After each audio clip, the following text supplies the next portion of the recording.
Okay, so this is video 5. What we're going to do in this video is we're going to convert a PDF and then copy it to the existing drawing. We're going to scale it and rotate it so it fits onto the actual plot. So first thing you need to do is actually work out where your PDF is, and it's what I'm going to do is I'm inserting this PDF which has actually got 4 different plots on it, and I'm going to insert plot 68. But what we're going to do is we'll bring the whole drawing in, and then we'll delete off the bits we don't need, and then we'll create that as an individual block so we can scale and rotate it without losing parts of it, and then we'll put it into the drawing. So first thing we need to do is open up our drawing that we're going to use to insert it into, and we're going to go to File, Import, and we are going to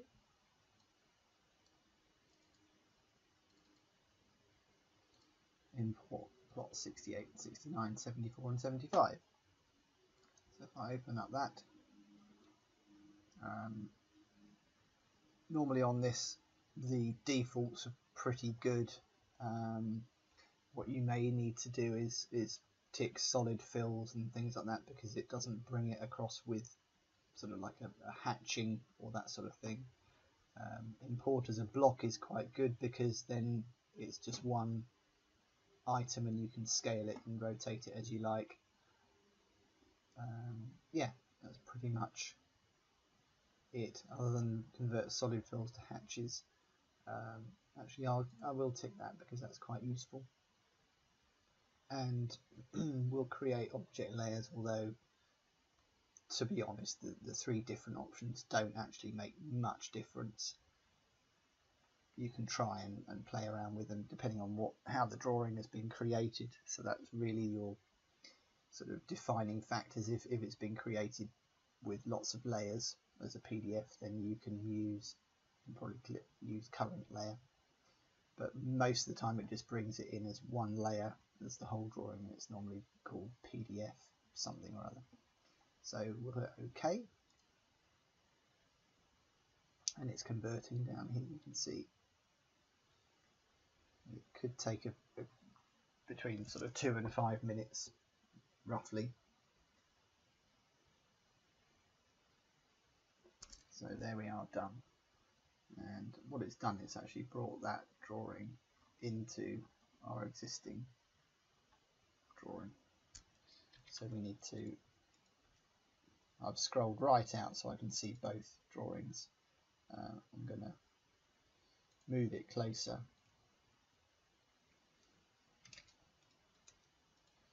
And closer still.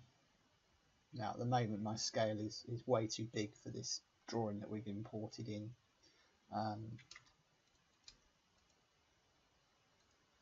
So what I might do is let's look at what we've got. Okay, so we've got measurements here, and we know that that's 11.114 meters. So that's probably what we need to scale this drawing down by to actually fit into the plot, because that plot is this whole plan is drawn in meters, whereas the so yeah, we know that this is actually been drawn in millimeters, because we've got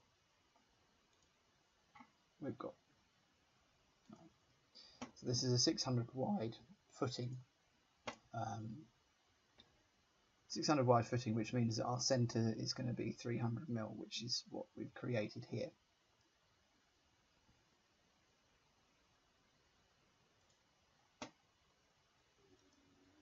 So yeah, what we're going to do is we're going to scale this plot down, and we're going to scale it so that is 11.114.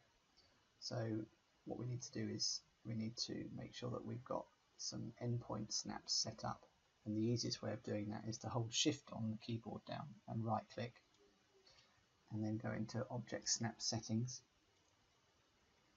and we want endpoint and midpoint node. We don't need intersection, so we just want end, mid, node probably, and that we can use for later on in the drawing as well. Okay, that. So now what we're going to do is we're going to scale. Now you can either type SC on the keyboard and you see that you get the scale option first, or you can actually go to modify and scale here.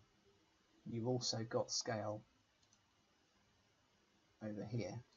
So there's three, well there's probably more than 3 different ways of doing it, but they're the main 3. Right, so what we're going to do is select, because this is 1 unit at the moment, we can select anywhere on it and it will scale the whole drawing. So we'll select that, then it asks for a base point, so we want the top left here. Now if as you hover over you don't get object snaps, the shortcut for that is F3 on the keyboard. So now I'm getting in point snaps because I've selected F3. You may have to do function F3 because otherwise it just comes up with volume commands and things like that. So yeah, I'm going to select the first, so scale this object. I'm actually going to go from the actual correct line because it's 11.114 to the mid of that object. So we're going to go mid of that line, reference, and then we say at, which tells us it's from the first point we just selected. And then we're going to say right to the perpendicular. So what I did there, I just shift and right clicked and selected perpendicular because I didn't have that set up on my object snaps, and you can just shift and right click and select it from the drop down list. So I've done perpendicular, and now I'm going to type 11.114, and that should now move this again closer to our drawing. It's being a little bit slow.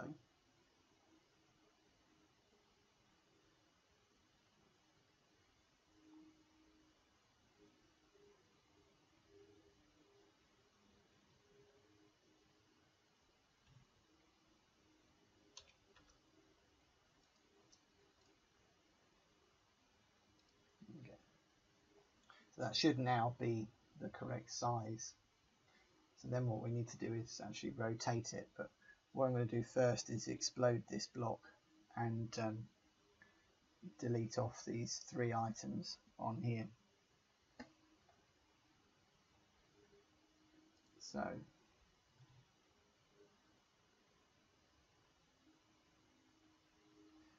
what we need to do is explode this. So I'll select it first, then go to modify and explode. Okay, then I'm going to delete, just with a crossing window, all the bits I don't want. So I'll do that bit first, then that bit, and then I'll hit enter, and that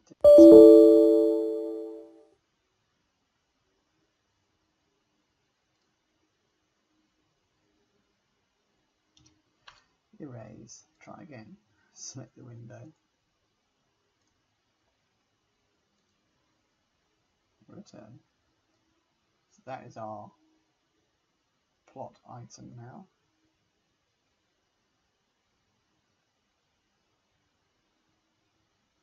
Should be the right size. So what I'm going to do now is I'm going to create a block of this so that it's much easier, because at the moment it's all in lots of different bits. So the easiest way of doing that is to type B on the keyboard and select it, the first option, block. So what it does, it asks you to name your block. Now in your drawing you might have quite a few blocks created already that have been created previously. So what we're going to call it is plot 68.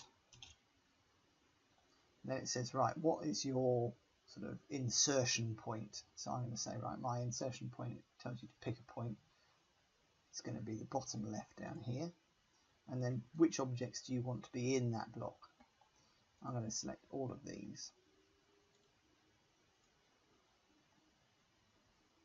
And then I'm going to hit OK. And now that should then be one block again. let's just change that to bilayer up there. That's fine. So yeah, now we can move this block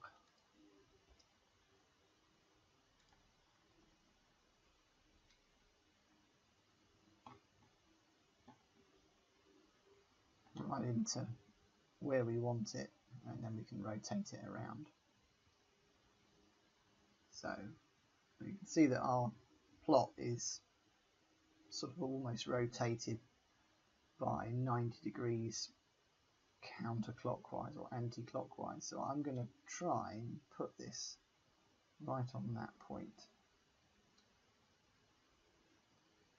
there. Let's have a look.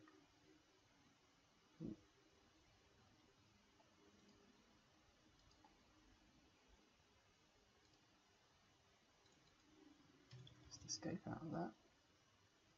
So that's our block there. I just wanted to see whether that's, yeah, that's exactly on the right point. That's good. So then I'm going to rotate RO on the keyboard, or you'll find it under modify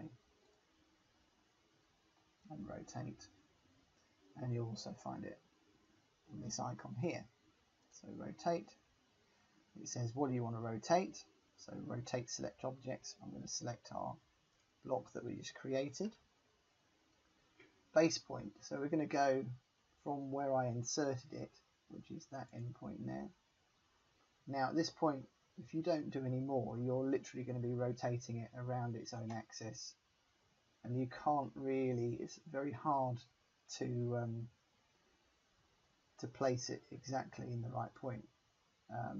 Now the good thing about this one is that we're actually on the right axis, and we can literally select to get the right rotation this endpoint here. But if you haven't got it rotated correctly, you can see exactly how it's moving, where it's going to, then you need to rotate it around a reference point in the same way that we use reference to scale the object. So what you would do then is you would keep selecting on that, keep that first point selected, and then where it says specify rotation angle, we're going to say R for reference, and then the @ symbol on the keyboard again. We're going to say, okay, so our object needs to be rotated around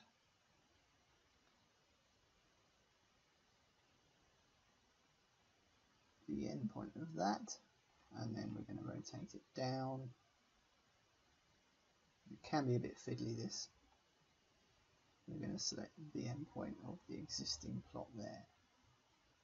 So what you'll find is that is now rotated beautifully, but our plot itself is slightly wrong because we've used an outside